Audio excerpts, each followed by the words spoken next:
വാളയാർ പീഡന കേസിൽ പെൺകുട്ടികളുടെ മാതാപിതാക്കൾ ഹാജരാകണമെന്ന സിബിഐ കോടതി ഇരുവരെയും സിബിഐ പ്രതി ചേർത്തിരുന്നു. സാലി മുഹമ്മദ് ചേരുന്നുണ്ട്. സാലി, നേരത്തെ തന്നെ സിബിഐയുടെ കുറ്റപത്രത്തിൽ മാതാപിതാക്കൾ പ്രതികളാണ്, ഈ പ്രതിക്ക് വേണ്ട എല്ലാ ഒത്താശ ചെയ്തതും മാതാവാണ് എന്ന തരത്തിലുള്ള കുറ്റപത്രത്തിൽ കണ്ടെത്തൽ ഉണ്ടായിരുന്നു. ഇതിന്റെ അടിസ്ഥാനത്തിലാണോ ഇപ്പോൾ മാതാപിതാക്കളോട് കോടതി മുൻപാകെ നേരിട്ട് ഹാജരാകണമെന്ന് നിർദ്ദേശം? അതായത് നേരത്തെ തന്നെ 6 കേസുകളിൽ കുറ്റപത്രം സമർപ്പിച്ചിരുന്നു. ഈ മാതാപിതാക്കളെയും സിബിഐ പ്രതി ചേർത്തിരുന്നു. അതായത് ഈ പെൺകുട്ടികളെ ബലാത്സംഗം ചെയ്യുന്നതിനും മറ്റും ഒത്താശ ചെയ്തു എന്നുള്ളതാണ് മാതാപിതാക്കൾക്ക്, ഈ പ്രത്യേകിച്ചും മാതാവിനെതിരായ കണ്ടെത്തൽ. അത് വിചാരണ കോടതി ഇവരെ പ്രതി ചേർത്ത നടപടി സിബിഐ കോടതി അംഗീകരിക്കുകയും ചെയ്തതാണ്. അപ്പൊ ഇനി അടുത്ത നടപടികളിലേക്ക് കടന്നിരിക്കുന്നു എന്ന് വേണമെങ്കിൽ പറയാം. ഈ 2 പേർക്കും, മാതാപിതാക്കൾക്ക് 2 പേർക്കും സിബിഐ കോടതി സമൻസ് അയച്ചു. 25-ന് ഹാജരാകാനാണ് നിർദ്ദേശം.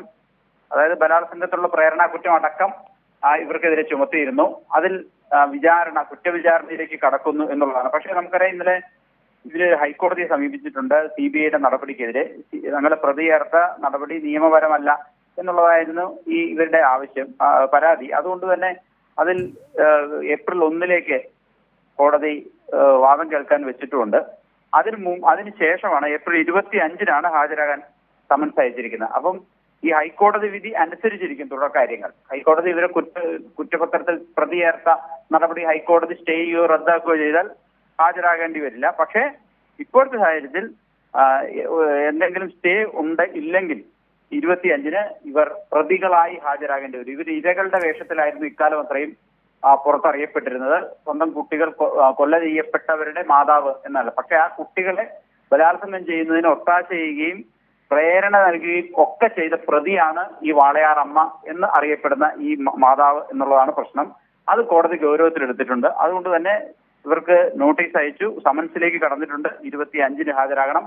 കുറ്റവിചാരണ ഘട്ടത്തിലേക്ക് കടക്കാൻ പോകുന്നു എന്നുള്ളതാണ് അതിന്റെ നിയമവശം. സാലി, ഇതിലൊരു പ്രധാനപ്പെട്ട കാര്യമെന്ന് പറയുന്നത് സിബിഐയുടെ കുറ്റപത്രത്തിൽ കണ്ടെത്തിയ ആ കണ്ടെത്തൽ തന്നെയാണ്. പെൺകുട്ടികളുടെ മാതാവ് ഇതിനു വേണ്ട എല്ലാ ഒത്താശയും ചെയ്തു എന്നതടക്കമുള്ള ഗുരുതരമായ കണ്ടെത്തലുകൾ സിബിഐയുടെ കുറ്റപത്രത്തിൽ ഉണ്ടായിരുന്നു. അഥവാ ഈ ഹൈക്കോടതിയിൽ അവരുടെ മുൻകൂർ ഈ വിടുതൽ ഹർജി പരിഗണിച്ച് അവർ അത് സ്റ്റേ ചെയ്തിട്ടില്ലെങ്കിൽ, ഹൈക്കോടതിയുടെ ഭാഗത്തുനിന്ന് അത്തരത്തിലൊരു നടപടി ഉണ്ടായില്ലെങ്കിൽ പ്രധാന പ്രതികളായി തന്നെ ഇവർ സിബിഐ കോടതിയുടെ മുൻപാകെ ഹാജരാകേണ്ടി വരും. ഹൈക്കോടതിയുടെ അടുത്ത തീരുമാനം നിർണായകമാണ്. അത് കണക്കുകൂട്ടി തന്നെയാണ് വാളയാർ പെൺകുട്ടികളുടെ അമ്മ എന്ന് പറയുന്ന സ്ത്രീ ഹൈക്കോടതിയെ സമീപിച്ചതും. ഇനി ഏതെങ്കിലും കാരണവശാൽ സിബിഐ നടപടിക്രമങ്ങളിൽ നിയമവിരുദ്ധമായി എന്തെങ്കിലും ഉണ്ട് എന്ന് ഹൈക്കോടതിക്ക് ബോധ്യപ്പെട്ട ഹൈക്കോടതി ആ തുടർ നടപടികൾക്ക് സ്റ്റേ ചെയ്യാം. അല്ലെങ്കിൽ സ്റ്റേ ഇല്ലെങ്കിൽ കുറ്റവിചാരണയിലേക്ക് കടക്കുന്നു എന്നുള്ളതാണ്. അതായത് ഇക്കാലം അത്രയും ഇരകളുടെ വേഷത്തിലുണ്ടായിരുന്ന ഈ വാളയാർ അമ്മയും രണ്ടാനച്ഛനും ഒക്കെ ഉൾപ്പെടുന്ന സംഘം പ്രതികളുടെ പട്ടികയിലേക്ക് വന്നിരിക്കുന്നു എന്നുള്ളതാണ്. കുറെ നാളുകളെ നമുക്കറിയാം. പ്രതി പട്ടികയിൽ ഉൾപ്പെടുത്തി 6 കേസുകളിൽ കുറ്റപത്രം സമർപ്പിക്കുകയും ഇവർ 2 പേരെയും പ്രതി ചേർക്കുകയൊക്കെ ചെയ്തിരുന്നു സിബിഐ. ഗുരുതരമായ കണ്ടെത്തലാണ് നടത്തിയിരിക്കുന്നത്. ഈ അമ്മയുടെ സഹായത്തോടു കൂടിയാണ് ഈ പ്രതികൾ ഈ 2 പെൺകുട്ടികളെയും ബലാത്സംഗം ചെയ്ത് അങ്ങനെയാണ് ഇവരുടെ മരണത്തിലേക്ക് എത്തിയത് എന്നതടക്കമുള്ള ഗുരുതരമായ കുറ്റകൃത്യങ്ങളാണ് സിബിഐ ഈ വാളയാർ അമ്മയ്ക്കെതിരെ കണ്ടെത്തിയിരിക്കുന്നത്. അത് കുറ്റപത്രമാക്കി രേഖയാക്കി കോടതി സമർപ്പിക്കുകയും ചെയ്തിട്ടുണ്ട്. വിചാരണ കോടതി ആ നടപടികൾ അംഗീകരിക്കുകയും ചെയ്തിട്ടുണ്ട്. ഇനി കുറ്റവിചാരണയിലേക്ക് കടക്കുക എന്നുള്ളതാണ്. കുറ്റവിചാരണയിലേക്ക് കടക്കാൻ സിബിഐ കോടതി തീരുമാനിച്ചിരിക്കുന്നു എന്നുള്ളതാണ് അതിന്റെ ഏറ്റവും നിയമപരമായ വശം. 25-ന് അവർ നേരിട്ട് ഹാജരാകണം. സമൻസ് അയച്ചിട്ടുണ്ട്. ഹൈക്കോടതിയുടെ ഇടപെടലാണ് അതിനിടയ്ക്ക് ഉണ്ടാവാനിടയുള്ള ഒന്ന്.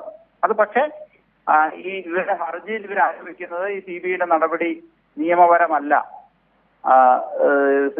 സുതാര്യമല്ലാത്ത അന്വേഷണമാണ് നടന്നത്, അധികാര ദുർവിനിയോഗം സിബിഐ നടത്തിയിട്ടാണ് തങ്ങളെ പ്രതി ചേർത്തിരിക്കുന്നത് എന്നൊക്കെയാണ് അവരുടെ വാദം.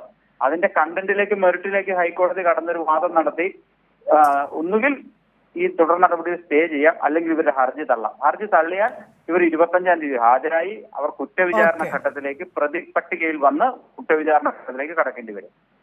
ശരി, സാലി മുഹമ്മദ് വ്യക്തമാണ്. വാളയാർ പീഡന കേസിൽ പെൺകുട്ടികളുടെ മാതാപിതാക്കൾ ഹാജരാകണമെന്ന് സിബിഐ പ്രത്യേക കോടതി പറഞ്ഞിരിക്കുന്നു. ഇരുവരെയും സിബിഐ നേരത്തെ തന്നെ കുറ്റപത്രത്തിൽ പ്രതി ചേർത്തിരുന്നു. ഈ ഏപ്രിൽ 25-നാണ് ഹാജരാകാനായിട്ടുള്ള നിർദ്ദേശം സിബിഐയുടെ കോടതിയുടെ ഭാഗത്തുണ്ടായത്. അതിനു മുൻപ് ഈ കേസിൽ വിടുതൽ ഹർജി നൽകണമെന്നാവശ്യപ്പെട്ട് ഹൈക്കോടതിയുടെ മുൻപാകെ മാതാപിതാക്കളുടെ ഹർജിയുണ്ട്.